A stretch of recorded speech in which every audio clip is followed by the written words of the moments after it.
54 years after the death of Wolf Messing, something happened that no one expected. In one of the archives of Warsaw, among forgotten and dusty documents, employees discovered a strange note. A yellowed piece of paper with uneven lines, written by Messing himself. The date on the edge of the paper, 1965. The content, shocking.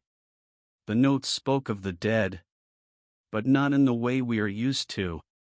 Not about those who have passed away, whose life has ended. No, Messing wrote about those who continue to exist.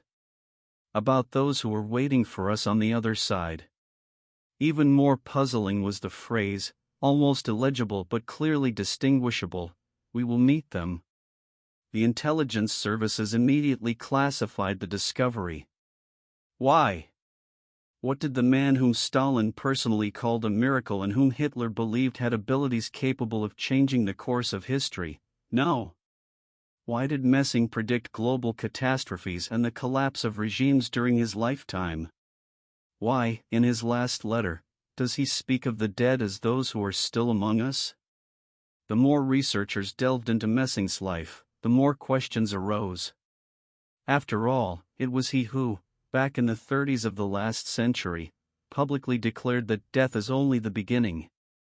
Many considered it a hoax or a philosophical metaphor. But the note in the Warsaw archive proved the opposite. There was no hint of philosophy in it, only dry, almost documentary lines. They know us. They are near. We will meet again. Who are they? Spirits? Beings from another dimension? Or, as the text suggests, is it ourselves in another state of being? But the strangest thing, the last words of the note were crossed out, as if Messing himself did not dare to leave them on paper. Researchers restored the text using an infrared camera. The line read, "When the time comes, they will open the doors." What doors? And what time? This was not just a revelation, it was a challenge that still haunts both historians and scientists. This discovery immediately attracted the attention of occultists and psychoanalysts. Messing always played on the edge of science and mysticism. But his personality remained timeless. A man who saw the future. A man capable of looking beyond life and death. What was hidden behind his words? Perhaps a warning? Or, on the contrary, comfort? How could a person half a century ago predict that decades later we would again ask ourselves questions about the boundary between life and what lies beyond? But most importantly, what exactly did he want to convey by leaving this note where no one would find it by accident? Archivists say that Messing's note was hidden among completely mundane documents, reports and correspondence that had nothing to do with mysticism or esotericism. This was no accident. It seemed as though he had deliberately concealed it within everyday materials, as if leaving a message not for everyone, but only for someone ready to understand. The secrecy surrounding Messing is a story in itself.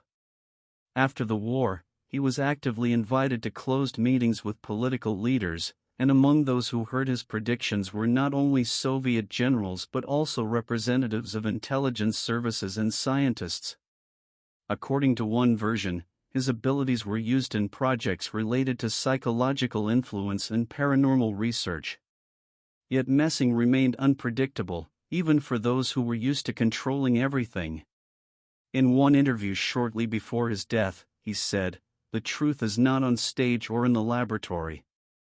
It is where no one is looking." At the time, these words were considered part of his artistic persona. But now, with this discovery, they sound very different.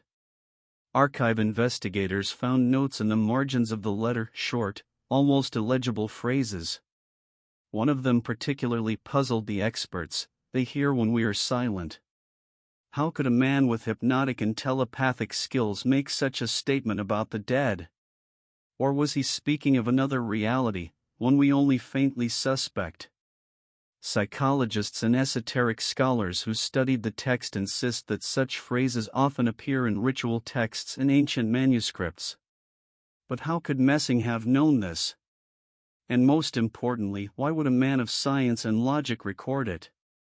The document underwent authentication, and yes, it was indeed Messing's handwriting. The script, the ink, the paper, everything matched the era and his personal notes. So what was it? A mystical reflection before death? Or an encrypted warning for those who could decode not only the text but also the meaning between the lines? Some researchers even noticed an unusual drawing in the corner of the page, barely visible, as if traced with the tip of a pen. The symbol resembled an eye surrounded by strange lines. A similar mark appears in some occult books as a symbol of gateways between worlds.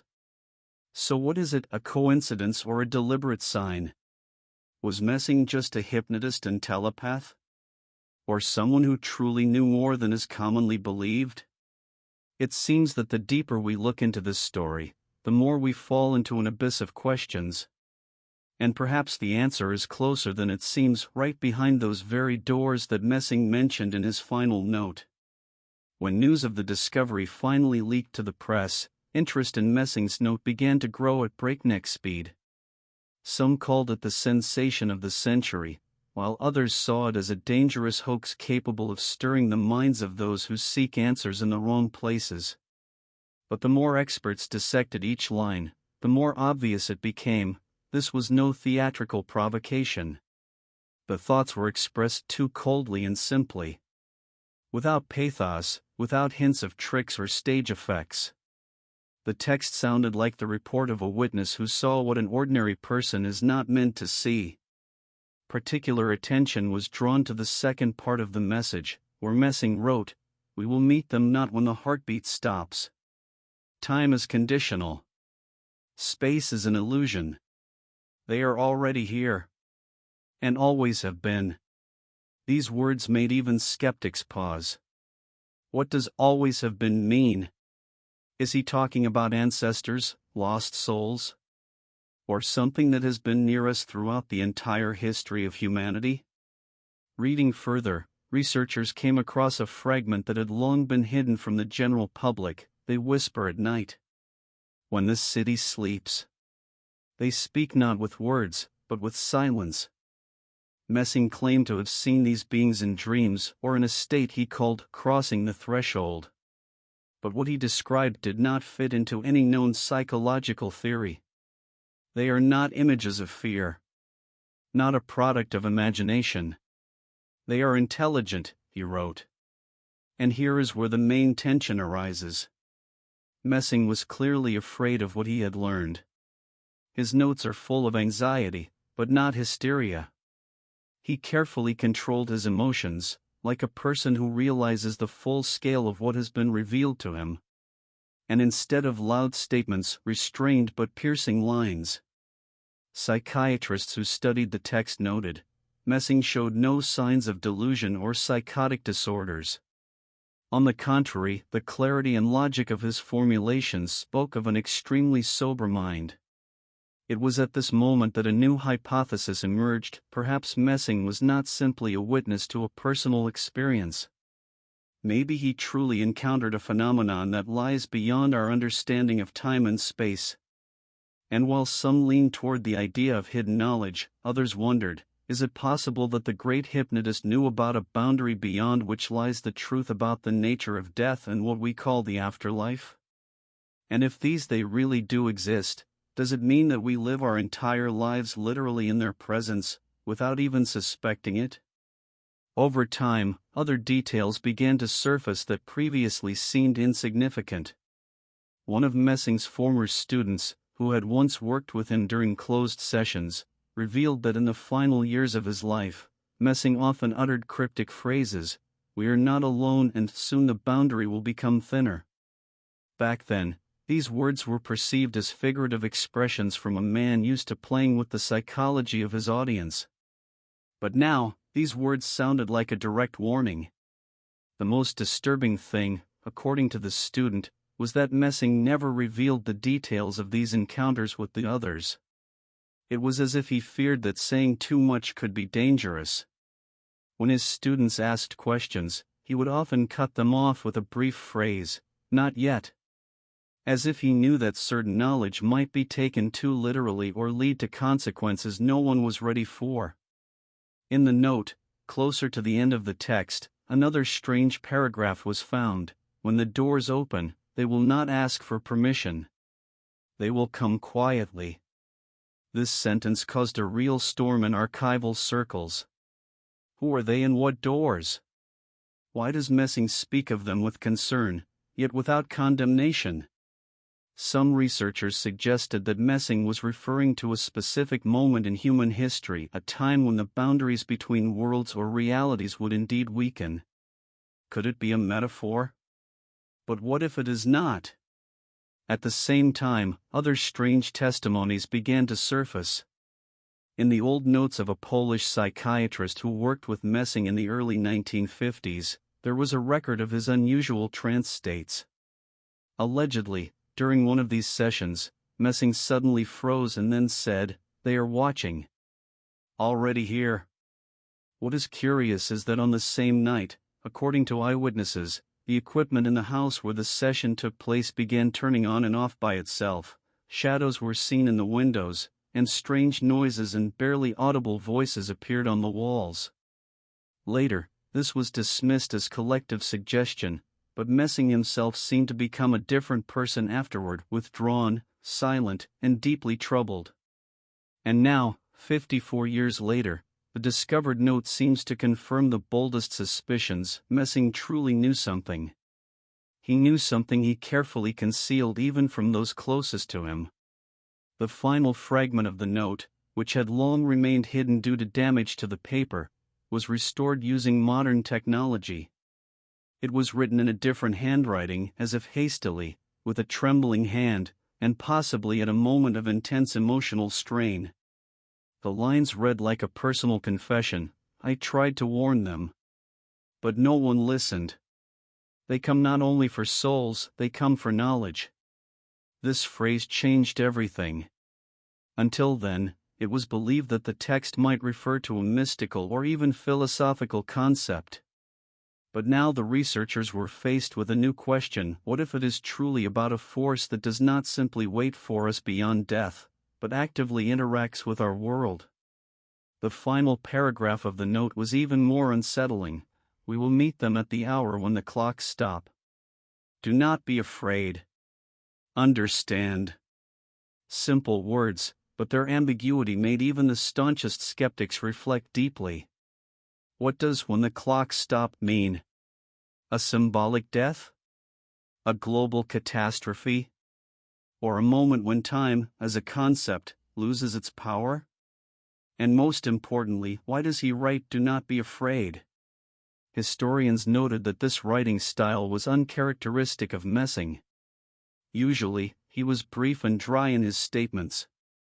But here emotion, a warning, and a strange compassion, as if he knew he could not fully explain everything. Among the researchers, a hypothesis emerged: perhaps Messing left this note for those who would be ready to understand. Possibly, not for his contemporaries, but for future generations who could look at the essence not only from a scientific point of view but also from a spiritual one. And yet, the main intrigue remains. If he really discovered something beyond life and death, why did he remain silent? Why did he choose such a strange, almost hidden way to convey this message, to hide it among the archives, where no one would think to look for decades? Or maybe he was afraid. After all, even a person with his gift and confidence could have felt that there are things for which it is not worth crossing the line. One of the modern researchers, who studied not only the text but also Messing's biography, put forward an unexpected theory: Messing knew. He saw what lies beyond. But perhaps he himself did not want to fully understand what it was. This sounds like a paradox, but those who are able to peer into the unknown often become prisoners of their own discoveries. And then only one question remains: do the dead really wait for us? And what is the knowledge Messing warned about in the final days of his life?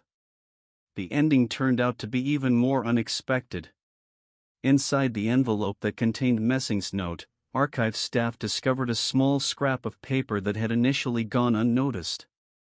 On it only 3 words, "Not everything is written." There was no signature. This discovery completely shook even those who were skeptical of the entire story. So the note is just part of something bigger? Could there be a continuation hidden somewhere? Or another note, concealed where no one would ever think to look? The council of experts studying the materials concluded that Messing most likely left several messages and deliberately scattered them. He knew that the truth should not be available to everyone all at once. Not everything is written like a code or a key, hinting that the essence lies deeper. Meanwhile, reports began arriving from independent researchers in other countries: Poland, Germany, Russia. Previously unknown letters from Messing surfaced in archives and private collections, notes scribbled in the margins of old books mentioning them. Everything pointed to the same image: mysterious observers who silently accompany humanity. That's when another theory emerged: perhaps Messing was not working alone. Maybe there was a secret society or group dedicated to these studies.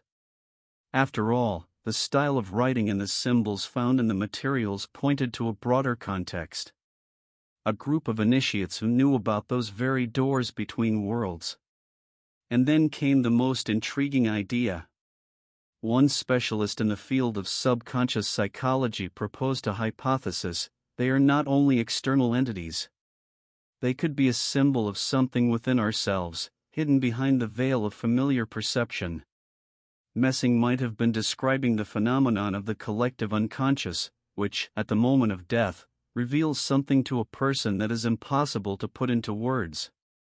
But what, then, do the words "they will come for knowledge" mean? And here, the narrative reaches its climax. What if the knowledge we are meant to uncover is not a secret about the dead or another world, but the truth about ourselves? About our place in the endless chain of life and death? About our own readiness to one day open the doors? Messing left more questions than answers. But it is precisely this that keeps his legacy alive, that constant feeling that beyond the visible lies something greater, something waiting for its moment to be revealed. And perhaps, as he wrote, that time has already come. If you are drawn to such stories and, like me, want to know what lies beyond that threshold, subscribe to the channel, leave a like, and share your thoughts in the comments. And most importantly, take care of yourself.